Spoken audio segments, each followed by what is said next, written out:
Hi there, and welcome to another interview. Today I've got the fabulous Carnivore Cam with me, and I'm going to ask him the same question I ask absolutely every guest. Hey Cam, why did you become carnivore? Well, Stephen, I appreciate it for having me on your podcast, for obviously inviting me on the podcast. Followed you for a while, so I've seen some of your videos. Happy to be on. So my story, I've always been interested in health and nutrition since, probably a young age, really. I mean, probably going into my late teens. I've always tried different things. I've always been obsessed with optimizing my health the best way I can. And, from I started training when I was 16, I played sports, and I've just always been looking for ways to find out what the best foods are and sort of like just doing different research. I've always been fascinated by research and how the body works. So, I mean, over years, I've tried many different things. I've tried different diets. Even when I was a late teenager, going into my early 20s, I was trying that kind of the gym bro diet, the bodybuilding diet, the chicken broccoli rice thing, and the tuna and rice, and just getting it in the protein shakes and all that sort of stuff, which you probably know of as well. That was the way it's supposed to be: 6 meals a day, and it was really low fat as well, plenty high protein, low fat, get your good carbs in. And then it was funny because probably when I was in my mid-20s, I started off doing a lot of dirty foods. I was eating a lot of crap. And when I first started training, I was just eating whatever I want. Early 20s, I was just wanted to be as big as I possibly could, and just started eating meal deals and takeaways, whatever. Then I started to think, right, well, I probably need to start getting a bit more healthy now. So I then digressed into sort of more of a bodybuilding approach. And then it was probably around my mid-20s, maybe mid-20s, I started to look more into it. And this was just when probably the plant-based push was just coming in around this time. It's probably around 2015, around 2016, I'd probably say. I don't know if you remember, but it was kind of like coming in, that sort of the Game Changers was coming out, and 2017 maybe. And I must admit, I watched, I watched a couple of the documentaries. I watched one, that Cowspiracy. I watched the Game Changers probably a couple of years later, and I just thought, you know what, I'll try this. I thought I'd stop eating meat. I didn't go full vegetarian. I was eating a lot of fish, and I was still eating eggs and dairy, but I just stopped eating meat. I didn't eat meat for a few years, probably a good 4 years. I didn't eat meat for, which is crazy to think now, going back. I mean, considering how much I eat now, I didn't eat meat for quite a while, and so I did that for a few years, and then I actually shifted to a predominantly all plant-based approach for an entire year. I did that. So I did for an entire year a plant-based diet where I didn't eat any animal products at all. And that for me, I believe, was the start of me transitioning to carnivore, because I believe that I did that and I ended up feeling pretty bad. I mean, towards the end, I've always been a pretty fit and athletic guy. I've always been able to eat, I've always been able to eat different foods and feel okay, feel good, feel okay. But over amount of time, that's the only thing where I felt I was just feeling bad. I mean, I was having skin problems. I was having energy problems. My gut and my stomach was just all over the place. And it's funny because I've said this before in a previous podcast. I said I used to eat. So I used to have like this huge bowl of like porridge with dried fruit and nuts and all sorts of stuff, and this like plant-based protein powder. And I used to eat it, and I used to get like acid reflux and GERD. And I started to think, is that normal? I was like, that can't be normal to eat a meal and then sort of, semi-regurgitate it up. I thought that can't be right. But I just sort of played off and thought, no, well, of course it's healthy, isn't it? It's, it's plant food. Of course it's healthy. Like meat should be limited to, like maybe once a week you have a steak or something, that's the way it should be, because we all know red meat is really, can't have too much of it. But I just started to think, this can't be right. I thought that and then the whole, that kind of, not getting too political, but that whole agenda was just not fitting in the way I was thinking. I didn't want to be part of that sort of. And then I started to just doing different research. I started to look at different things and listen to different people. I started to listen to guys like Sean Baker and Joe Rogan had talked about the carnivore diet. And Dr. Anthony Chaffee was actually he was a guy that I listened to who was doing it, and I watched a few videos from him, and I thought, this guy's, I can relate to the guy. He's played sports and he's into the gym, and I thought, he looks, like he's thriving and doing well.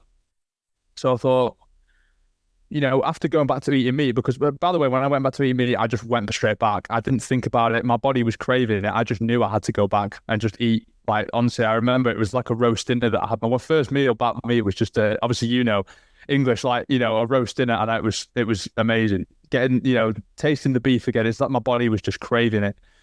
So after, a good year and a bit of going back to just eating, it was a mainly meat-based diet and still fairly low carb. I was only probably doing about one meal a day, and I was doing some potatoes and some veg. But I mean, I was doing mainly meat and eggs, pretty much was my approach. And it was around the 100 gram of carb mark. So it wasn't very high carb, even then. And then I decided in January of 2023, I said, I'm going to give carnivore a go, full carnivore. I'm going to try it. So I tried it, and I just started to feel great, and it was and it made sense to me. A lot of the ancestral things people were saying, and it made sense. Like, we're designed to eat meat. I feel my digestion's the best when I eat meat. I feel really good when I eat mostly meat. My brain fog, I didn't have brain fog. My mental clarity is really good. My mood was good, and everything just made sense. So. And then I just started doing it more and more. And then I decided, obviously, I was always a fitness coach and on the online space, but obviously not, and then I just started talking about how I was feeling, how I was doing. And I believed in it so much that I started to post more about it and, and going down different avenues and saying, like, this is what I really believe, red meat and eggs are the main foods. And then I went down the sort of the route of how they've been vilified and demonized, and how, like, obviously, Atkins was demonized so much, because that was the thing. And I remember when people were saying about that Atkins diet, people said, oh, well, that was so dangerous, and, all the sort of stuff. And it's just, it's cringing, it's creasing to think like people were saying this. And then I realized that, having done a lot of research, that how many people were paid off to lie and falsify, studies and data and stuff, and how it's so corrupt. And, and then you look at the food supply now, and how what's legal to sell, and all this sugar and refined carbs. And it's just, for me, it's just poison. It's total and utter poison. And no matter what you believe, I always believe natural whole foods will win always over anything artificial. And that's always been my main message, is to eat real food. And I believe that animal foods are the number one priority people should be focusing on for their overall health. And that's why I've really banged the carnivore drum for a long time, because I believe that it's helped, and I've seen it help so many people, and it's, helped with chronic disease and autoimmune conditions, and, people that were probably told by other doctors that they would never be able to cure their condition. And I've heard anecdotal evidence from people who've sent me stuff, and their doctor said, no, sorry, it's just genetic, or it's just the way it is, I'm afraid. Like, just take this medication and it'll be fine. Or you just manage it over a period of time. And I've just always thought, that can't be right. Like, you can't just be on a medication. I know people are different, but, like, in a way, we're all the same. So there's no way that, like, we're not supposed to take medications. We just aren't. We're not supposed to take all this stuff. And it's like, people just accept that it's like, oh yeah, it's so normal, because it is so normal now just to have this stuff. It's like, yeah, just have it, and a doctor will prescribe it. Yeah, and because it's a doctor, you can't go wrong with the doctors. They know what they're talking about, right? So, but having seen people's lives change from just simply changing the way they eat and cutting out the bad stuff, it's amazing. And I thought, I have to start talking about this. I have to start, and that's, I'm voicing my opinion, and I have a strong message, but it's worth it for me, because it's something I truly believe in. So that's kind of led me up to this point, obviously, on social media and talking about what I do and stuff, and so that's kind of led me up to this point now. Yeah, brilliant. Yeah, that's great. There's a lot there, actually. Yeah. So when did you start your Instagram channel then? So, like, solely carnivore, probably, I mean, really talking about carnivore, probably from, I'm trying to think, but it was more towards the summer of 2023, I think it was. It was around, maybe just before then, it was like around that time. But yeah, it was before. It was probably like maybe March time, 2023. I started really going in on like, posting about carnivore stuff only. And so I started from there, and um, obviously Instagram, TikTok, and I have a YouTube channel, but I just post all my videos to YouTube as well. But I mean, yeah, and then it just started to gain in popularity. People started to follow what I did, and I was doing different recipes and stuff, and I was doing like going out and stuff. I think I was doing things that people weren't actually doing at the time. I was doing a lot of eating outs and stuff, and how to navigate. If you're on the road, if you going on trips and stuff, or even how to navigate fast food restaurants and things like that. And people were sort of getting, they were enjoying it and stuff. And I was showing my experience and with the diet. So I think that then it just started to grow, and it just keeps growing still. And I think that a lot of people are waking up to the big food industries, and people aren't believing what. I think it ties in with a lot with government too. I think a lot of people aren't believing what they're being just told anymore. I think just telling someone to do something and then not explaining why, people are just going, well, why? People are thinking, you can't just tell me that. Because I was always that kid in school that was like, why? Why do I have to do that? Like, and so for someone just to say to me, oh, because you have to, I was like, well, no, I'm not going to do it just because you tell me. I have to have a reason. So I think people have found it, and they're kind of not afraid anymore to just to try and just eat more meat and think, oh yeah, well actually this makes me feel pretty good, so I'm going to just keep doing that. So yeah, that was one of the things why it just started to increase and blow up, I think.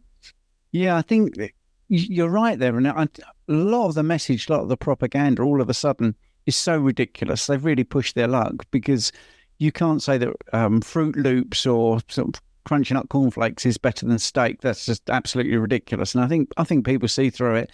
I remember when I started carnivore, so I'm sort of into my 5.5 years of carnivore, and I was keto before that, low carb at age 50. So here I am at 60. And I can remember 5 years ago thinking, Sean Baker, he talks about politics a lot. Let's just talk about meat. But they are intertwined, because there's so much money behind all the propaganda and all this push to stop you eating meat, because there is so much money in the boxes of cereals and the foods that are made from carbohydrates that have a long shelf life and are very hyper palatable and incredibly profitable. And people are beginning to say, well, this can't be good. And they're also seeing with their own eyes people in the street. We're both in Britain, but it doesn't mean it's just in Britain. You can go out into the high street. You're not surrounded by people that are thriving and fit and healthy and looking great and tanned. Everyone pretty much looks overweight. There's so many mobility scooters, and I'm not knocking any of these people. They have absolutely been let down by people like the BBC News, who don't report the truth, the NHS, who don't report the truth about what we should be eating. So anyone that's new to it is like, oh, stop talking about the politics, just tell me about the food. But in the end, the longer you do this, the more you realise, well, it is a little bit political and they don't want people to know. But you're right. They are questioning it. Everybody is questioning it. This is why I like doing the success stories. And I think it was fabulous that you mentioned the things, like the common sense things, like having acid reflux after that cereal, having that breakfast. That's porridge. Yeah, porridge. Porridge is my thing, and it definitely is one of those weird things, and you lose. I used to think that farting was a sort of normal thing, but the gas goes, and it's such a sea change when you start to eat this way. It's really great. So you mentioned that you did all the stuff, the gym bro stuff, and tuna and rice and 6 meals a day. Do you feel that you were misled a lot, even though you were someone that thinks they're aware and research? Yeah, I mean, I will admit that probably, yes, that there has been time. I mean, well, the fact that I went plant-based, I'm fully aware, and I'm not scared to admit when sometimes you are led down the garden path a little bit. And but I think ultimately, I believe that if you are willing to, you have to be willing to try things. So I mean, I've never been scared to try things. So and I've been curious about like nutrition and stuff like that. So, but I believe in the bigger picture, it's actually served me well. So every decision I've made regarding nutrition has led me to this point. So If I was just to say, oh, well, I'm not going to try anything, I'm not going to bother, then I don't think I've got much to go off. I mean, like the fact that I've done a lot of different things and and I kind of know what works for my body. And I think that it's funny because it's kind of like you awake, you have an awakening in a way. It's like, I think it's like when you see what's going on in the mainstream and the governments and the politics, you can't unsee it. And I find that it's kind of unfortunately, and like you say, like you don't really want to bring politics into it, but it does get intertwined because it is kind of a battle in a way. It's like, because there's a lot of people out there who firmly believe that, and they say, you're just a conspiracy theorist and there's nothing going on. And why would these people hurt us? And I'm only listening to the experts, and the experts who are doctors can just say, well, we've got this study and this study and this study and that proves this. And it's kind of hard because there isn't many studies on solely carnivore. And I get that. But the amount of, I've never seen, I've said this to a few people, I say, and I'm not bashing the people who do plant-based community, by the way, because I did it as well. I tried it, didn't work for me. Whether it works for some people, whatever, that's their choice. But I mean, I've never seen a carnivore, mainly carnivore person who's gone vegan and felt awesome. But I have seen many, and I'm talking a lot of people who have switched from a plant-based diet to a carnivore diet and felt amazing. So I think that, and the fact that I've said this a few times with people who are more predominantly plant-based, I just believe that if you have to supplement your diet with something that is found in red meat, something that is like B12, for example, that alone should kind of tell you that it's not actually sustainable. I mean, you don't have to be a rocket scientist to understand that if you have to supplement with something, surely that should tell you that it's not right. And it's like, so when you can get this abundance of nutrients in one food or one or two foods, red meat and eggs, pretty much all the essential nutrients you need to feel amazing, then why would you need to do much else? Like if you base your diet around those two foods, whether you want to eat a few different foods here and there is up to you. But if you base your diet around these two amazing, like the proper superfoods, and it's not kale and it's not pomegranate or any of that stuff that's a superfood, red meat and eggs, in my opinion, are the two biggest and best superfoods out there that provide you with so much nutrition and can help you in so many ways. And you've seen it, I've seen it in so many cases of people who have just literally incorporated those two things in and cut out a lot of the carbs and a lot of the processed stuff, and they've started to feel much better. So I've just seen from anecdotal evidence from a lot of people. And yes, I think that the powers that be have tried their best to manipulate people, like you say, I think for profit and for gain, because there's, at the end of the day, if people are healthy and fit, there's not going to be much profit. If people are sick and unhealthy, there's going to be a lot of profit. They're going to be able to profit a lot of those people, and not just physically, but what it does to your brain is one of the biggest things that I've noticed too. We have a crisis now of mental health for people who are struggling mentally. And yeah, of course, social media plays a part, and being more sedentary and watching TV and not going outdoors, they're getting enough sun. That's of course. But I believe the biggest thing is food. 100% the biggest thing is what you put. The food you eat is causing the problems in your body. And it's not so much just so cut and dry as genetics. It's what you eat. You are what you eat. So how you feel and how you think and feel is because of the food you're eating. So yeah, I think that ultimately, keeping it simple and focusing on animal foods is, for me, was always the priority. And that's what I've seen so many from people who benefited massively from it. Yeah, I agree. And the thing is, you're right. When you said, we've both seen it lots of times. I've got over 1,000 people now that I've coached in 10 years, and the difference is incredible for all of them, over 200 video success stories. And people say, yeah, it's just anecdotes, but that's data. When you get into those sort of numbers, and clinical experience, what a person looks like and how they feel is much more important than this buzzword of evidence-based, because that's referring to trials, and trials are fraught with conflicts of interest and adjustments and interpretation. And nothing beats someone saying exactly what you said. I did a year of plant-based and I felt pretty bad. I did a year of carnivore and I felt awesome. Right? Mm-hmm. You don't need a study. That's what happened. They're the things that happened. And it's so simple. And it's great that you're sending the message out and you do it in a nice, plain and simple way. It's not fancy pants, there's not loads of graphics and stuff. This is what I'm going to eat, or this is, where I'm going, and I'm going to try this, and this is what you should do if you're out and about in the town. I think it's just so simple. This way of eating is so simple. I think the other thing about supplements, and I had a vegan surprised that I mentioned that I take one supplement and saying, "Oh, well, you're carnivore, but you didn't need them." And I said, "Well, the difference is I choose to do it, whereas you have to.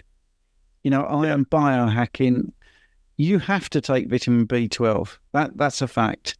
Otherwise, you're going to have problems 5 years down the line with your red blood cell production. That's it. Mm-hmm. It's fact of physiology. Like you say, we are all the same, even though we're all different. My joke I always say is surgeons don't open you up and go, right, how does this one work? We all work pretty much the same. So I think that's great. Now, you're not adverse to a little bit of controversy. So on your Instagram at the moment, you're doing something that has sparked a little bit of controversy. So what are you doing and why are you doing it?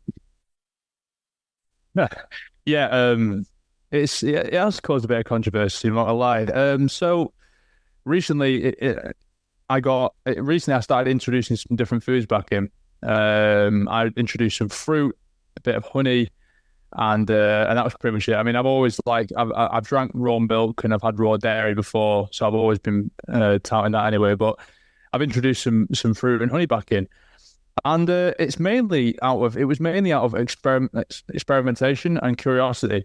I've been doing carnivore for probably 18 months, and I wanted to try a couple of different things.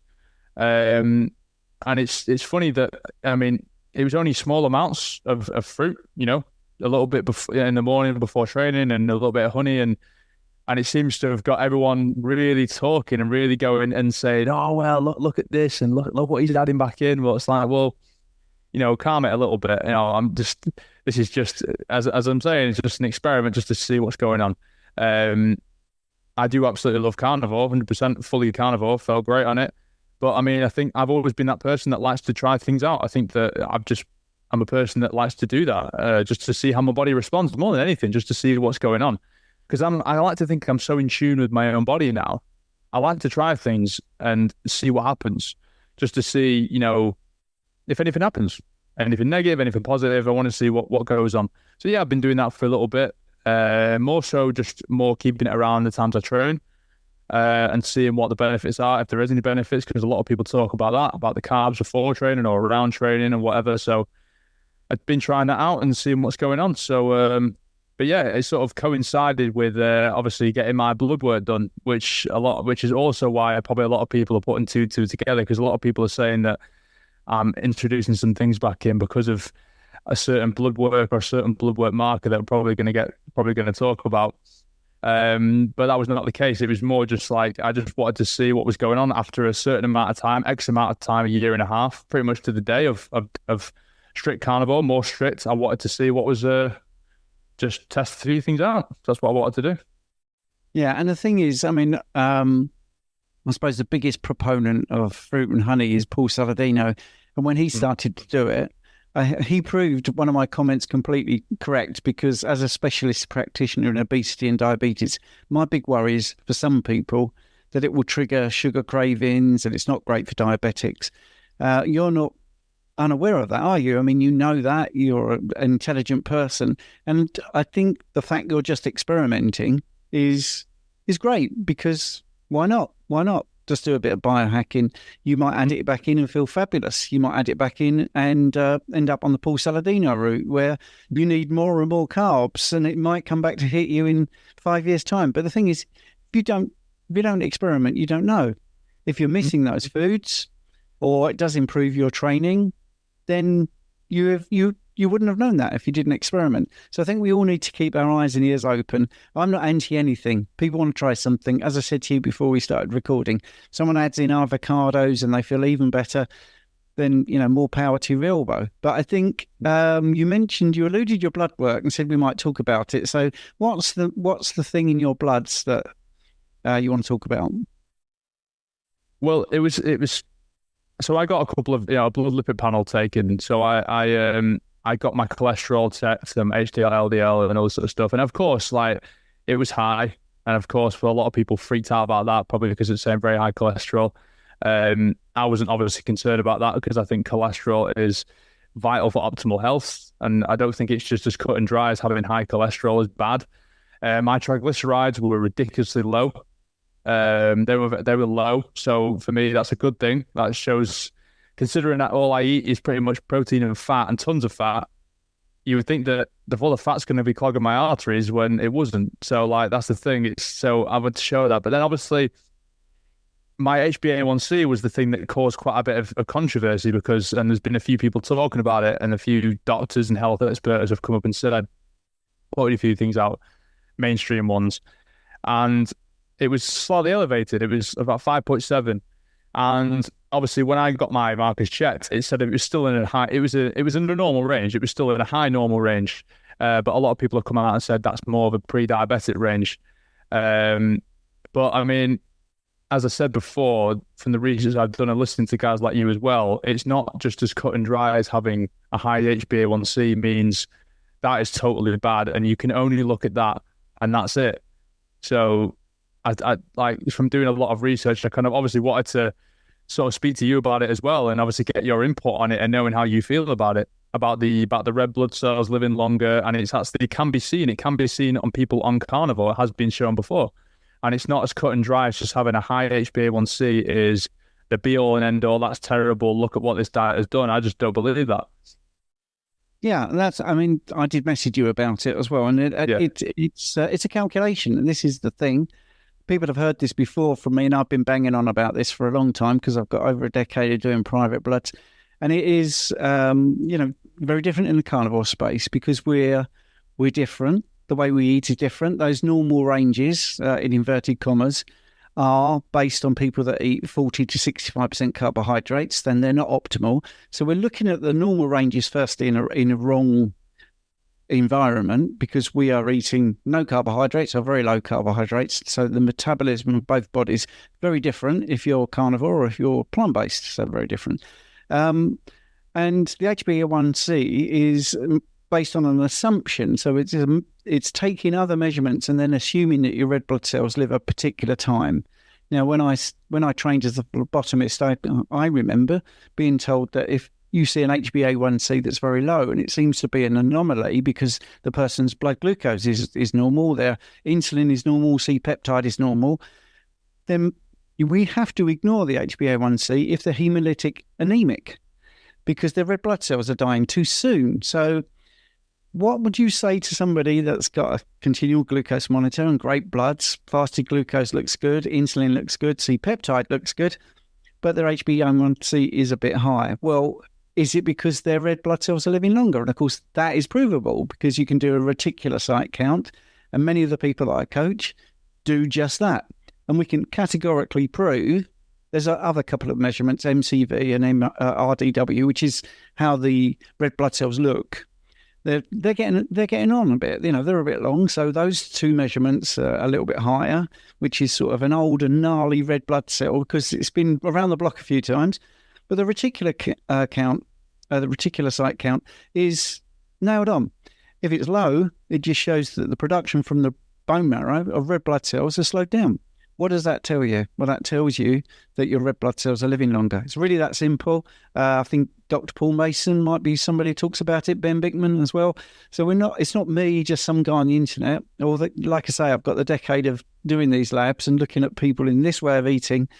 And there are other measurements. The estimated glomerulus filtration rate of the kidney is another one that's calculated. LDL is calculated. So when you said your HbA1c is a bit high, I'm like, well, so you need a reticulocyte count to be able to go, because my red blood cells are living longer, and people need to start researching before they start commenting that this is bad. They don't understand. Now, it's different. If your average blood glucose on your CGM is high and your fasted insulin is high, your C-peptide's high, something's going on. I've never seen it. I've never seen that in carnivores in 5 years. That doesn't happen.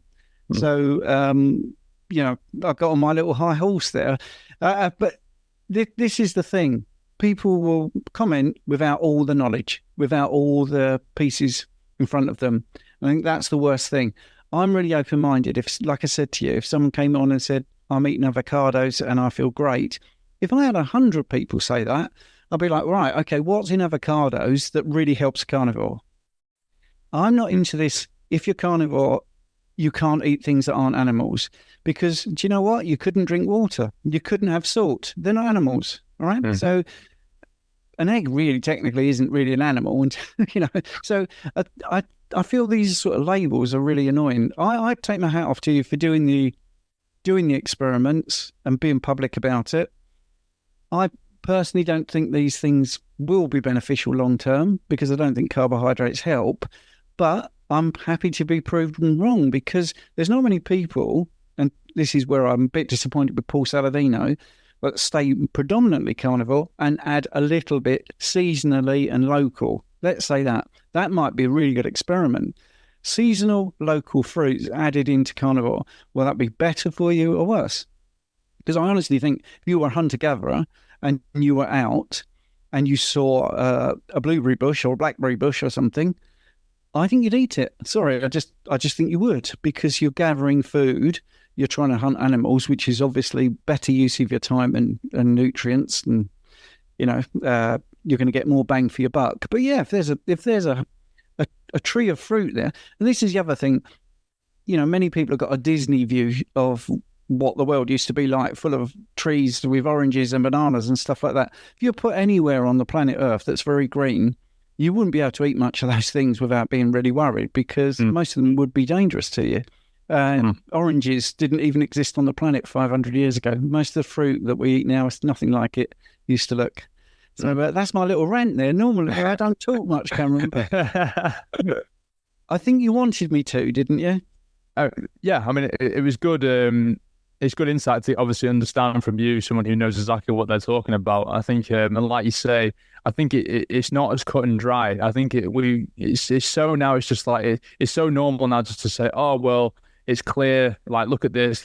Well, there's got to be some nuance to it. There can't just be. There's nuance to everything. And like you say about the labels and stuff, and people saying, what's carnivore and what's not, and all this sort of stuff. And it's like, well, there has to be a lot of. There's not just it's not a one size fits all at all. It has to be a bit more.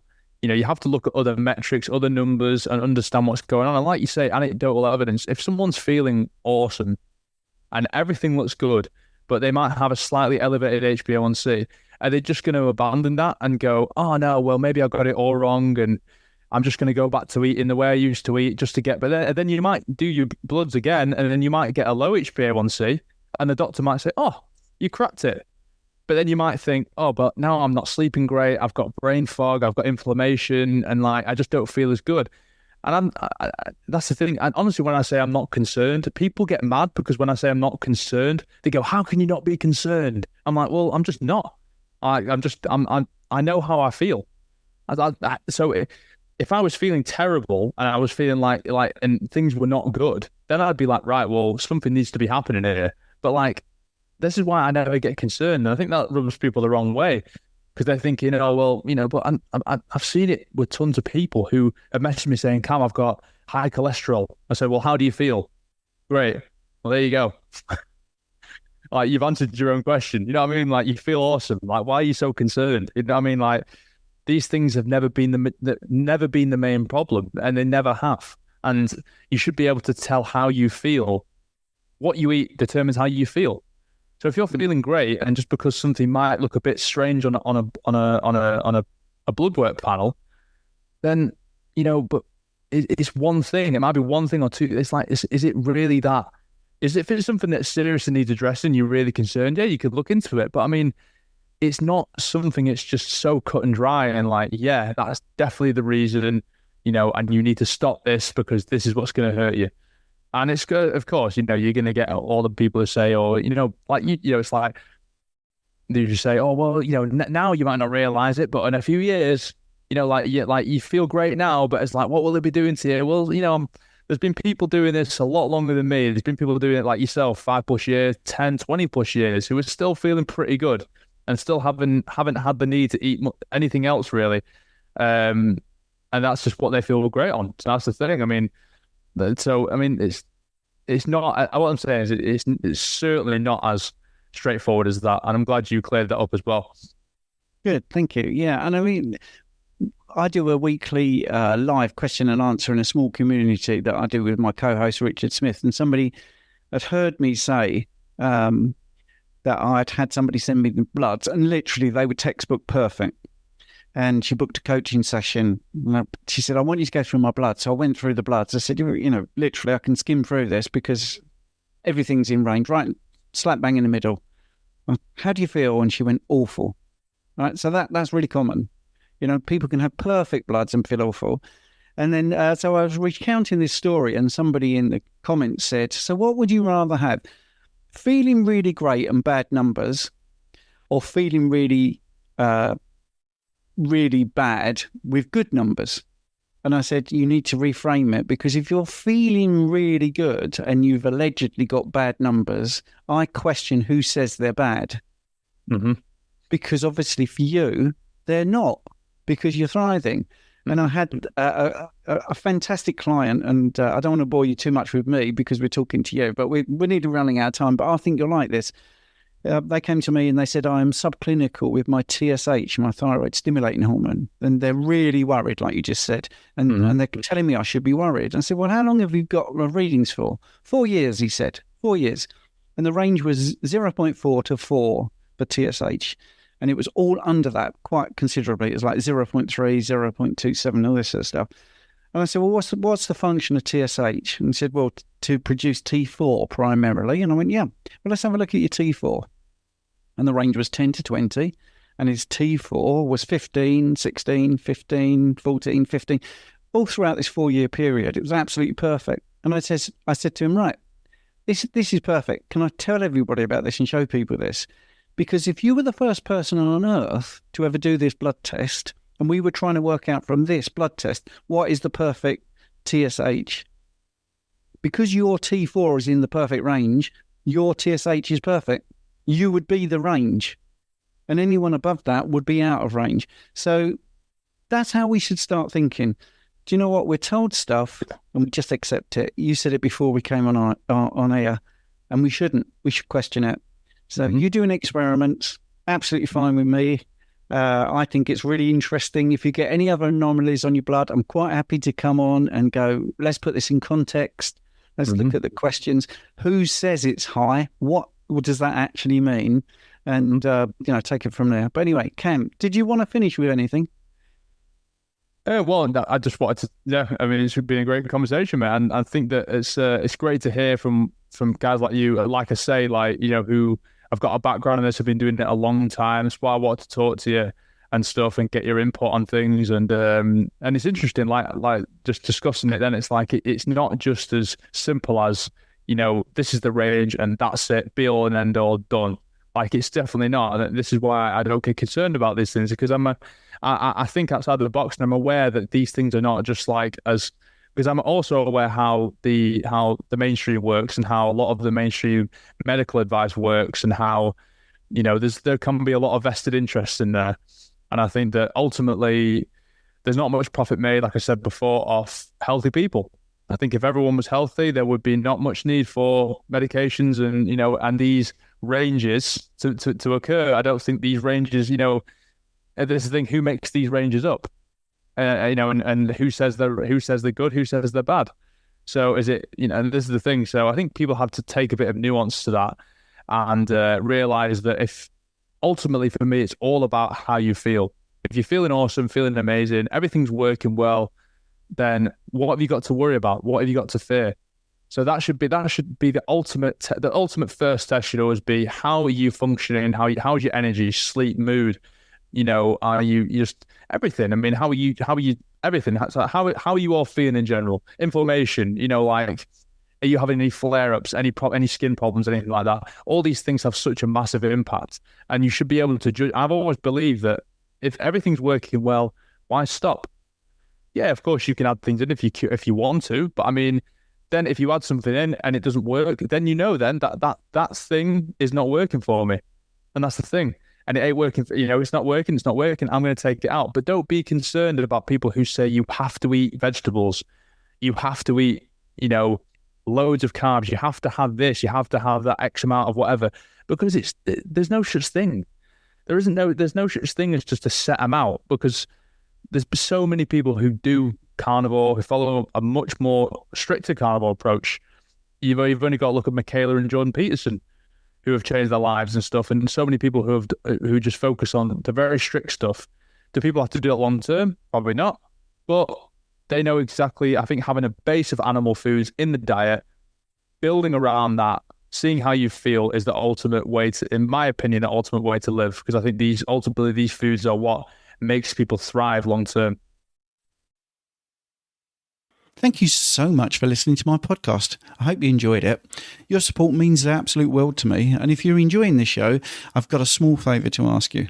I'd be incredibly grateful if you would consider becoming a supporter and make a small monthly donation. Your contribution will really help to improve the show. I'll be able to improve the software, maybe put a few more episodes out, and do many things that I'm hoping to do in the future.